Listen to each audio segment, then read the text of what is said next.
Did you know you were going to be asked that today? No, Senator. Oh, you didn't. Have you been asked that before? On the record, Senator? Yes. I don't recall. You were asked a year ago in writing, and you failed to answer it in writing. You knew damn well you're going to be asked it today, but you don't want to answer it. This is something that is kind of alarming, and I think that many people, first of all, you won't hear about it, but you should, because of the possible threat that you or your family or loved ones could be facing. Recently, I think she's been on the post for about a year or so, I think, maybe a little less than a year. This is her second time going before Congress. Her name is Colette Peters. She is the head of the BOP, the Bureau of Prisons. And the reason why it's important is because you're going to understand how this little wokeism, how just this woke agenda has made its way into the prisons. And you're going to see, I'm going to tell you how it's going to affect people coming out. You're going to see the difference in the terms that are being spoken and what's happening there. When I was on my federal tour, you could not have males and females in the same place. Now, some time ago, I think in the 70s, they used to have co-ed places where they would keep the men separate, but they would still be an institution. And of course, obviously, that's just fraught with problems. Men were impregnating women. There were a lot of children that were born to parents who were incarcerated. That's a problem. That is not the goal of the BOP. The BOP has 3 C's. It is custody, control, and care. And probably in that order too. The care part tends to be the last one or really not existent. But I want to play some of this, and I want you to see the problem that we're having today. This is Ted Cruz, the senator from Texas, and then Tom Cotton, the senator from Arkansas. And you're going to find that this lady is not being very honest. All right, let's shift to the topic Senator Lee was just asking you about, because I have to say I found your answers to him thoroughly unacceptable. The 2022 Transgender Offender Manual, issued by the Bureau of Prison through your predecessors, reverted back to the Obama administration's initial designation and housing programming assignments. Now, a couple things. One, in the BOP, and a lot of people don't know this, that if a person decides they want to be a female, a couple things. One, they're trying to make, it's hard to make the inmates respect that, but they can get in trouble for not respecting it, but it's kind of hard to enforce. But the staff, if a person wants to be called miss or ma'am or what have you, they're forcing the staff to kind of acquiesce. And so they're doing, when I say they're doing ridiculous things at the male prisons, when I say ridiculous, selling feminine hygiene to people who don't have the parts. Why? To make them feel better. They'll sell lipstick. They'll sell sports bras. Now, the reason for the sports bras is if a person decides they want to transition while in prison, they can do that. They can begin the process. Now, they don't get the actual surgery. When I say the surgery, I mean, taking the bottom parts and rearrange them, that kind of thing. I don't want to be too graphic, but that can happen. That cannot happen in the prison. The prison won't pay for that. However, if a man wants to decide that he wants to be a woman and to start growing breasts, well, they go through the consultation, which is very expensive, by the way, and then they'll start them on the hormones and so forth, and you'll start seeing men with breasts. Obviously, that's a big deal for males who've been locked away for some time in prison to start seeing some man who is now shaved his face and trying to dress like a woman, act like a woman, with lipstick and makeup, which they also sell on commissary, and with breasts. Obviously, that leads to a problem. By the way, you should know there is no such thing as consensual sex in prison. None. And so if an inmate gets caught having any sort of sexual relationship with a person, they both are to be given some sort of write-up. We call it an incident report or a shot. That shouldn't happen. And so when you start if you put males in a prison who look like females with other males, that also creates a problem. But now you want to put males in a prison with females, and there's a huge problem with that because these aren't your average run-of-the-mill typical criminals. Notably, biological sex at birth is no longer the controlling determinant. Right now today, how many biological males are housed in female prisons under BOP? Senator, I don't have those numbers in front of me today. Now, that's the problem that I have with her. That's a huge problem. First of all, the Bureau of Prison does know. She does have those numbers. It would be, I wouldn't say it'd be impossible for her to not know, but yeah, it'd be impossible. Why? If you got tattoos in the BOP, once you come in on your intake, they're going to take pictures of you, your front and back. All of your tattoos, they're going to note those. They're going to know everything about you. If you got a medical issue, Now, they may not treat the medical issue, but they're going to document it. They're going to note it. They'll know what your blood pressure was on the particular date that you went in for blood pressure. They know all those things. They keep those things. And so for her to turn around and say that she has no idea, she didn't have the numbers, she is lying. There's just no other way to put it. There is no other way to put it. If you commit any sort of offense, they document that. If you divulge something when speaking with an officer who's writing that, they keep that record. Me today, Why don't but you? We could look at them and get back to you. Why don't you? I Did just you- don't have them top of Did you mind. know you were going to be asked that today? No, Senator. Oh, you didn't. Have you been asked that before? On the record, Senator? Yes.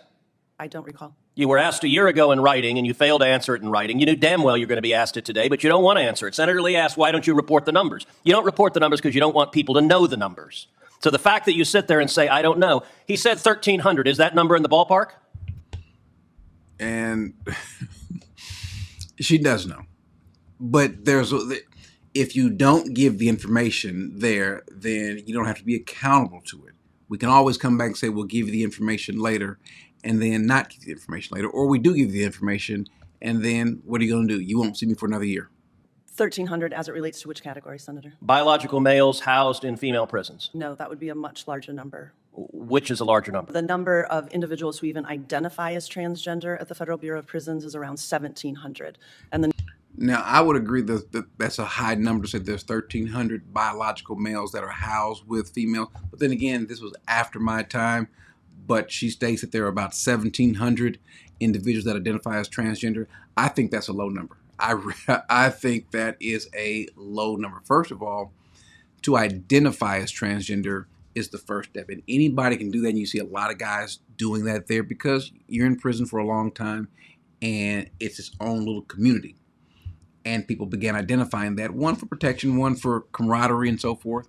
A lot of different reasons why they do so. And so she says 1,700. Well, fine. Let's take her word that it's 1,700 individuals amongst the 200,000 or so in the Bureau of Prison who identify as transgender. and the number of individuals that are housed in institutions not conforming with their biological sex are very low. Very low. Are we talking 100? Are we talking 10? We will look at the numbers. We're talking less than 10.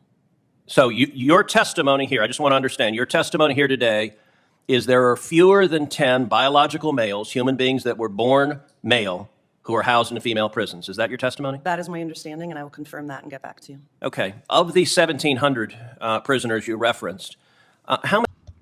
And before we go any further, she said that there's 10 or less than 10. Well, when I was there was 0, but that's 10. That's 10 men who are at a female prison who are endangering them. Now, the question that he's getting at is how many of these transgender males, these men want to be women, how many of them are actually sex offenders as well, which is a problem. Because a sex offender, that means something, that are these folks who their crimes are sex offense in nature. And we've got a problem. So you want to put them somewhere where they're sex offenders, where they can kind of incubate and grow and develop even more so in their crime. That's a problem. That's what Senator Cruz is getting at. How many of them are convicted sex offenders? I do not know the answer to that, Senator. Are you aware that Great Britain's numbers, according to a January 2022 report, is the proportion of male-born transgender offenders who are sex offenders in the UK prison system is roughly 60%, significantly higher than the 18% of the general population? Are those numbers consistent with the American numbers? I'm not familiar with Great Britain's numbers. So let me ask. Now, I can't say if I think that the BOP is lower or higher, but you rarely meet a transgender person in the BOP who is not a sex offender. And so I would say, hey, probably at least 80% of the transgender people in the BOP are sex offenders. And listen, it's the fastest growing number, the fastest growing segment of the BOP, those who have a sex offense. And so probably higher. Let me ask you this. How many female inmates have been sexually assaulted by biological males who BOP has housed in female prisons? Senator, I would have to look into that and get back to you. She keeps saying I have to look at it. It's like she decided to show up without the facts being presented. Now she knows the numbers. The BOP has what's called PREA, Prison Rape Elimination Act, where they are trying to, because it's happening with male on male, men raping other men.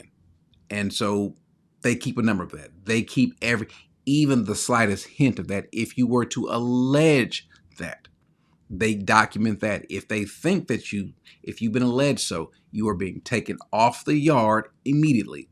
That is, if it's being notified. And so she certainly has the numbers. It'd be difficult not to. As a matter of fact, each individual prison has its own local numbers, and they report these things to the region and then ultimately to the national headquarters.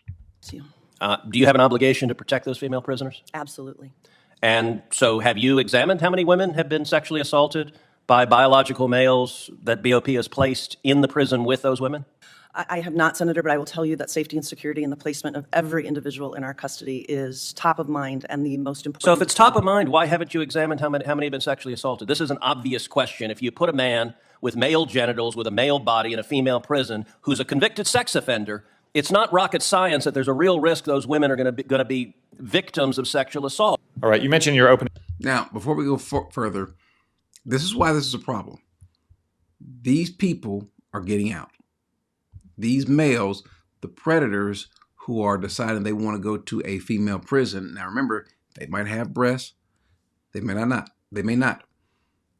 Identifying as a transgender in the BOP does not mean that you actually have the breast. Doesn't mean that at all. All you simply have to do is identify as one, and so you can look just like me. You can look like Ted Cruz. You can be a big burly guy with a beard and say, I identify as a transgender. And then maybe you might start going on the little hormone therapy and so forth. And you say that you feel for your safety and you request to be moved over. And so you've got this man walking around a female prison. This person also happens to be a sex offender. So now what you're doing is you are increasing his likelihood to violate again once again, because again, he's getting out. The question is, once this person gets out, where is he getting out to? What location, what locale? Your neighborhood, your city, right beside your child's school, right beside your daughter's place of employment. They are getting out and there is no rehabilitation, all in the name of just being woke, all in the name of being on the right side of history. And if a woman in prison, who, by the way, the likelihood of her crimes being as severe as the men is a lot less. They don't have nearly the severity. Most of the women in prison are not violent offenders. As they're trying to get themselves corrected and to come back into society, they are now being abused again. And they're being abused all in the name of being woke, being politically correct. And you are turning these other men who should be getting rehabilitated, you're turning them into worse offenders. And if you think that the play on words is just out here in free society, it's not. Listen to what they're calling criminals.